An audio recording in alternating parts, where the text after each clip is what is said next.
A truck driver on a lonely stretch of road spots a woman standing by mile marker 43 in the pouring rain. Thinking she's stranded, he pulls over.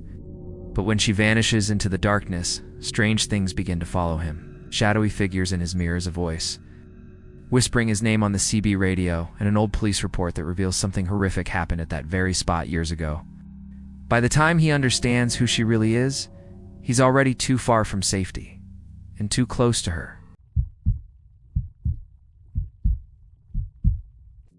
I've been driving trucks for almost 15 years now, and in that time, I've seen all kinds of things on the road. Accidents, fights, strange lights in the sky, you name it. But there's one night I'll never forget. It happened about 5 years ago on a lonely stretch of Highway 56, somewhere between Denton and Amarillo in Texas.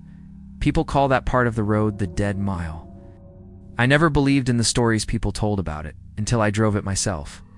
It was raining hard that night. It's a kind of rain where your wipers can't keep up, and the road just looks like a sheet of moving glass. I was hauling a late load, boxed parts for a factory upstate, and I was running a few hours behind schedule because of a breakdown earlier. The highway was empty, except for me. No headlights behind, no taillights ahead. Just me, the rain, and the low hum of my truck. I remember glancing at the GPS and seeing I was about 12 miles from the next rest stop.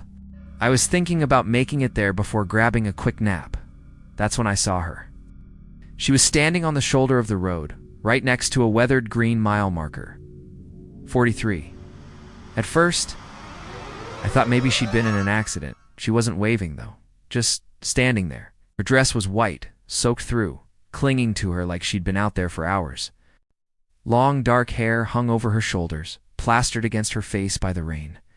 She didn't T-move as my headlights hit her. Didn't T even flinch or turn her head. I slowed down instinctively. It's not every day you see someone just standing out in the middle of nowhere in the pouring rain. When I got close enough, I saw her face clearly for a second. She wasn't looking at my truck. She was looking past me, like there was something right behind me on the road.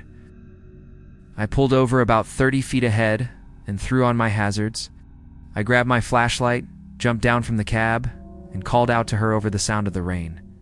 "Ma'am, you okay? Do you need help?" No answer. She was gone. I walked back to the mile marker, shining my light into the trees and the ditch. Nothing. No footprints. No movement. No sound, except the rain hitting the grass. I even walked a bit into the wet brush, thinking maybe she'd stepped off the road. But there was no sign of anyone. A shiver ran through me.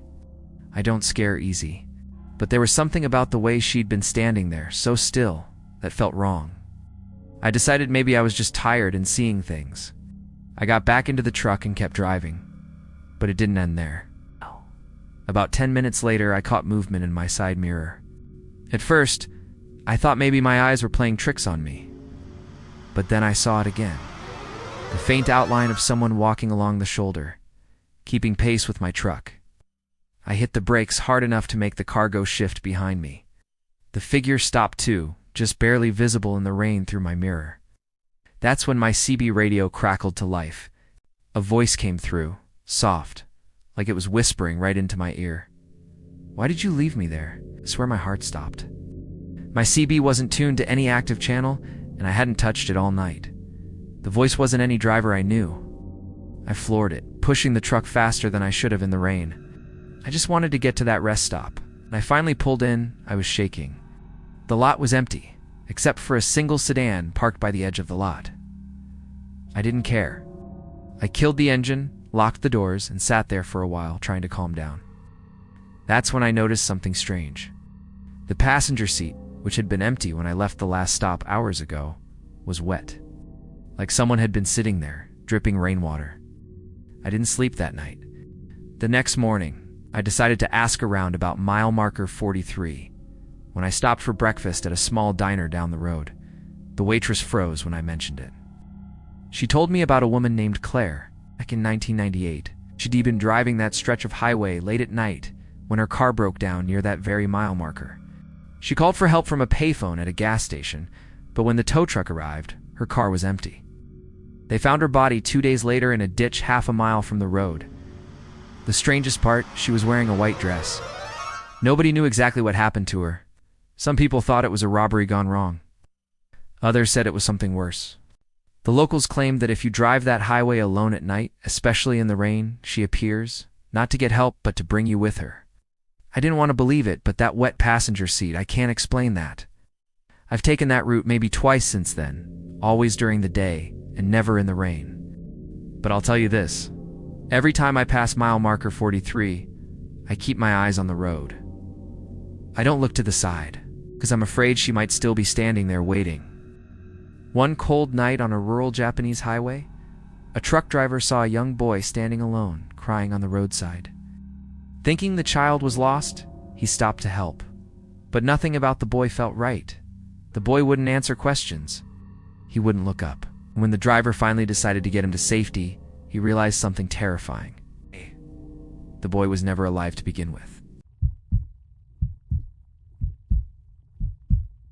It was past midnight when Hiroshi Watanabe, a long-haul truck driver from Kyoto, was heading back from a delivery in Niigata. The road was nearly empty, just miles of dark asphalt winding through rice fields and forested hills. It had been raining earlier, and mist still hung low, curling over the highway in thin ribbons. Hiroshi had driven this route dozens of times before, but that night felt different. Too quiet. Around 1:15 a.m. As he rounded a bend near an old service station that had been closed for years, his headlights caught a small figure on the shoulder of the road.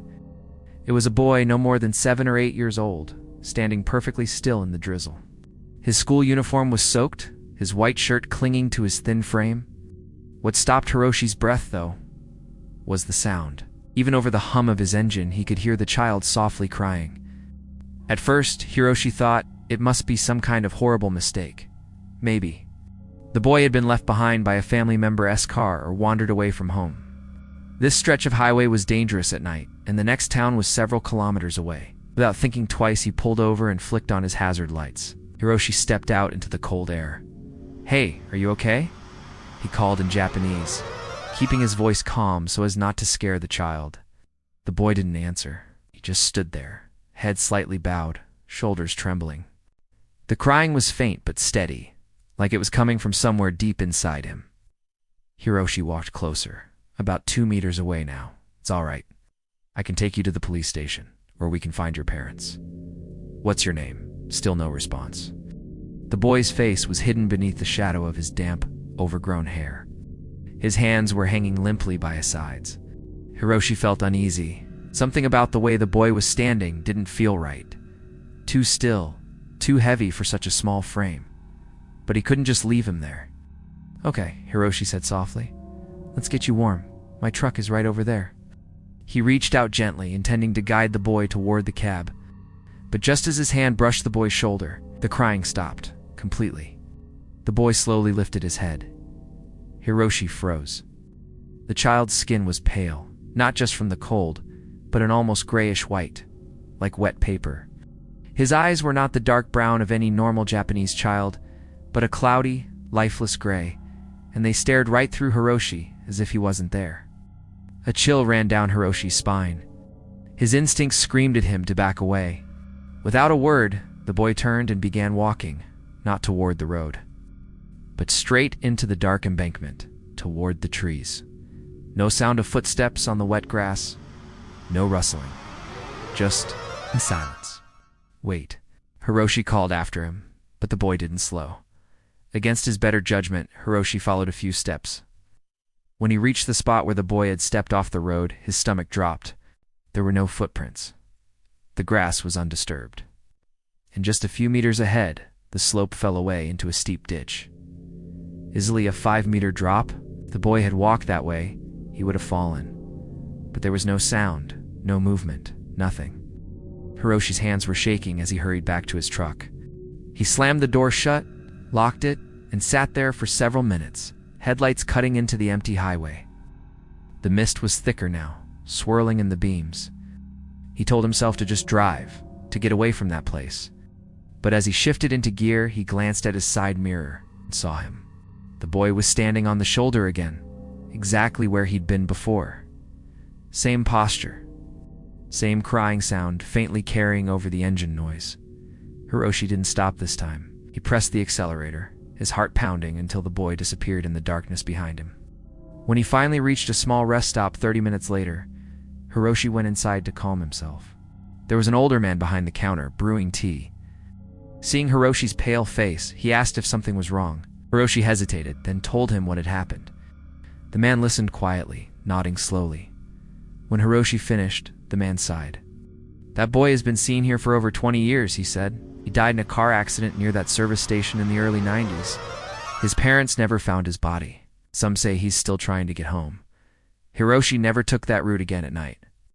But every time he passed through Nagata in the daytime, he found himself glancing at that stretch of road, half expecting to see a small, soaked boy, crying softly, waiting for someone to stop."